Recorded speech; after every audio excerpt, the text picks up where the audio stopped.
আজকে অক্ষয় তৃতীয়া, শুভ শক্তি, সৌভাগ্য, সমৃদ্ধির দিন। আমি আর মা দুজনেই রেডি হয়ে গেছি। আমাদেরকে কেমন লাগছে কমেন্ট করে কিন্তু জানাতে ভুলো না। দুজনে মিলে তাই বেরিয়ে পড়লাম কয়েকটা দোকানে যাওয়ার জন্য। না শুধু শপিং নয়, কিছু দোকানে নিমন্ত্রণও ছিল। প্রথমেই চলে এসেছিলাম এই শাড়ির দোকানটায়। আন্টির কালেকশন খুবই ভালো। নাম, অ্যাড্রেস আর ফোন নাম্বার সবটাই দেওয়া রইল, তোমরা একবার গিয়ে দেখতে পারো। আশা করছি তোমাদেরও পছন্দ হবে।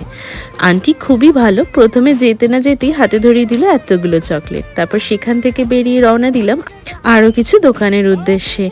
সোনার যে হারে দাম বাড়ছে, আর সোনা কিনতে পারবো বলে মনে হয় না। তো যাই হোক, আমাদের এখানে নিমন্ত্রণ ছিল, তো আসতে না আসতেই ঠান্ডা কোল্ড ড্রিঙ্কসটা হাতে ধরিয়ে দিল। এই দিনে শুরু হওয়া যে কোনো কাজ খুব চিরস্থায়ী বলে বিশ্বাস। তারপর আর কি, সমস্ত দোকানে নিমন্ত্রণ সেরে বাড়ি চললাম। ওই যে মায়ের হাতে এতগুলো ব্যাগ আর আমার হাতে ওই ব্যাগটা ছিল। ভিডিওটা ভালো লাগলে একটা সাবস্ক্রাইব করে দিও। টাটা।